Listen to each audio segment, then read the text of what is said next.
theartsandmusic.com. This is Special checking in. Make sure you follow us on Twitter at The Arts and Music and like us on Facebook, The Arts and Music. But right now, we got a special guest on the phone line. Do you want to introduce yourself to the people? Hi, Persia here. Yay! I'm so excited to have you here. Thank you. No problem. So we're going to start out on a somber note, and then we're going to get into some really exciting stuff. Of course, your reaction to the very recent death of G-Unit's Mazaradi Fox. I feel like a lot of people found out about the death on your Twitter, because I remember seeing your tweet and a lot of people were shocked, like, wait, what's going on? Yeah, I was shocked. I got a text message just that he had been killed, and it just, I don't know, it was just really random. Mm-hmm. And it was just sad. It was sad the way it happened. It was sad the way everyone found out. It was just a big shock to everyone, especially Queens. It's definitely horrible. Like, I can't even imagine. On that note, where do you see the future of Queens hip-hop? Because I see you tweet a lot about how the vets aren't messing with us, but then you kind of have New York radio messing with the newbies again. Like, where do you see Queens hip-hop? There's a couple hot artists in Queens. I don't think it's really a Queens thing. I think it's a New York thing. I think to separate the boroughs just creates more of a problem. We need unity for the upcoming artists. Like, I hear a lot of people are starting to play the older artists, the old music from the 90s, but that's not going to get us anywhere. That music already exists. We already know that music. We need people to stand behind the upcoming artists. It's not the radio the problem. It's the fact that the radio is not letting in any new artists. Definitely. Then, of course, kind of flashing back a little bit, in 2011, you had a diss track to Kreayshawn. What was the real inspiration behind that, and how do you feel about it today, like listening back on it? Her sister started it, or whoever she is. Her V-Nasty started it. She had made a couple remarks, and I'm not with the whole fake hip-hop movement, and so I had to voice my opinion. Looking back on it, I think it needed to be done only because not necessarily hip-hop itself, but the media were proclaiming them as the new female white rappers. I was offended that this is what you choose to promote. Now, you know, when she got pregnant, I felt kind of bad.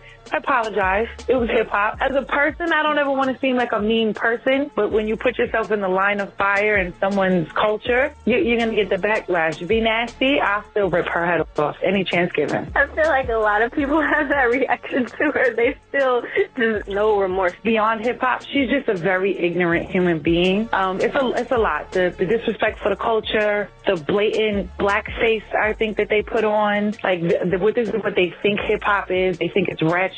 And the fact that she's a bad mother. I mean, I take all those things personal. So to me, she's just a bad human being. Now, speaking of you as a mother, because I know there's a lot of females jumping in the game right now, and even dudes who just kind of admire that quality in you. How do you balance being a mother and being a hip-hop artist?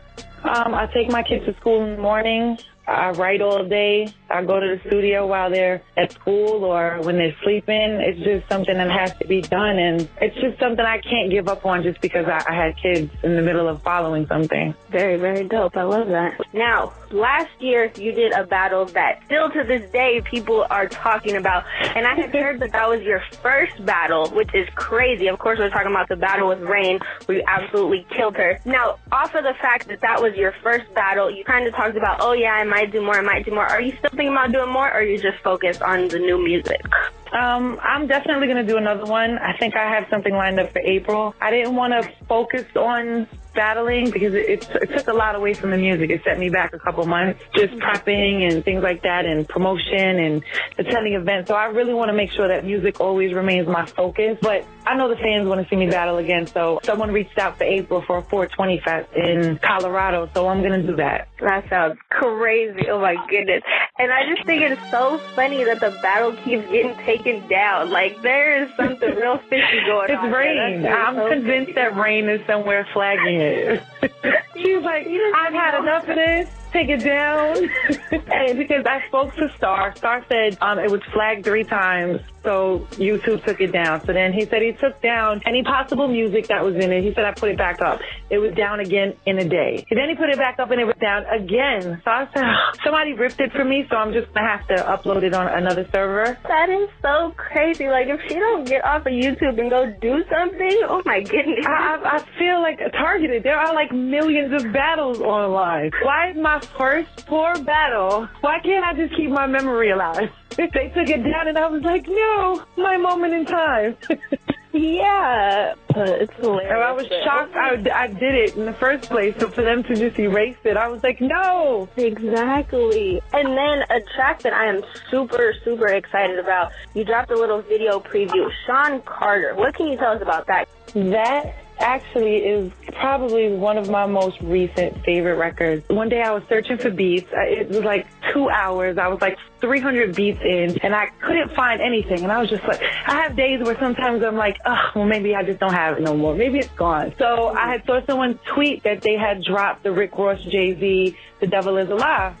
I'm like, oh, Ross, Jay, this is going to be epic. So it came on, and it wasn't what I expected. I love Jay. I love him just because he's come so far. Like, I would never take away, like, his recent work from his old work. Because he's an older man now, he lives a different life. So I respect him for what he does. His verse was hot, but it wasn't what I expected. And it dawned on me that I can't bring Sean Carter back. I can't bring him back. I mean, that was the 90s. He was a whole different person. But what I can do is I can bring his aura back. And as soon as I thought that, I found the next beat for the track, and it just clicked instantly. And I said, I'm just going to relive what he gave to me and how I felt, even though I wasn't an artist at that time, how I felt as a person whenever I would hear Jay spit. So for me, that track is just what Jay turned me into. That is so dope, because it's very rare, you know, people are like, oh, I look up to this person, I idolize this person. To be able to put that into words onto a track and not just focus on him as a person, but his aura, like, I think that is super deep and just really amazing. So I'm definitely looking forward to that track. That is Thank you. Cool. No problem. Then, of course, we got the True Love tape. People are waiting for this one. What can you tell me about the True Love tape? I had started out doing the Ruby and the Ruff mixtape, and when it was finished, I realized that there were a lot of like Drake-type love tracks on it. It wasn't where I was headed, but the beats I were getting were kind of just these relationship tracks, emotional tracks. So I decided to scrap the tape and split it into two and do a love tape, which was relationships, not just love, but, you know, the good, the bad, the heartache. And I think for me, it's not what people expect from me. So I kind of pushed it back a little bit because I was scared. I didn't want people to be like, oh, well, what happened to Persia? So I wanted to drop two tapes together, like a street tape and the love tape, so people wouldn't think that I was trying to go in a different direction, but I was just exploring what else I was capable of doing. So now I'm more excited. I've let a couple of people hear some tracks, and it's just not what you expect from me. And I'm happy about it now because I have so many naysayers that say she's too street, she's too hard, she's not marketable. So for me, this is that tape here, shove it down your throat. I'm capable of anything. Like you were saying, not only is it unexpected, but it's so important for a female rapper to speak on these things, because as women who listen to hip-hop, we don't get to hear these kind of things, and we want to be able to identify with the people we're listening to. So I think that is just so cool to be able to give that to your listeners.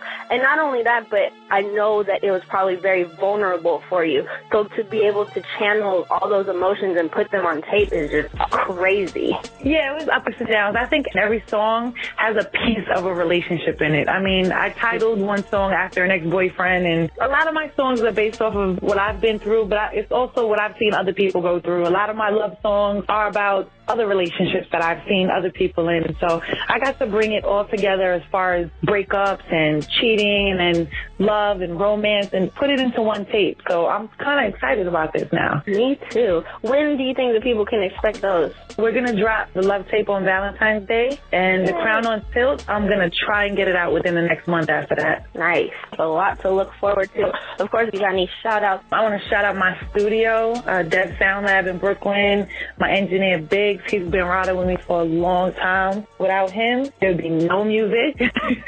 At one point, it was Pampers or studio time. He reached out and was like, you know, you got a home over here. Team Persia. I have a lot of people who are behind me now just for the love of hip-hop. I have a lot of people who actually signed on just at the beginning of the year, just on some, you know, we really need to make this happen. So shout out to everybody that's been reaching out, my fans, everybody who doesn't like me and doesn't want to see me make it.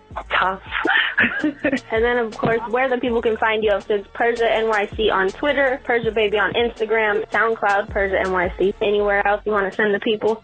We launch in PersiaBaby.com in about a week. So all the links will be up there. YouTube is Persia NYC. We're planning a couple videos for the Love Tape. I'm kind of waiting for the weather to break because a lot of the songs are kind of spring songs, but we're definitely going to shoot at least 4 videos off the Love Tape, and I'm going to get that Sean Carter out. Yes, yes, yes. We are so excited for it here at theartsandmusic.com. Thank you so much, Persia, for calling in. We really appreciate it. We're going to stay up on everything that you're doing because, it's going to be a good year for you. Thank you so much.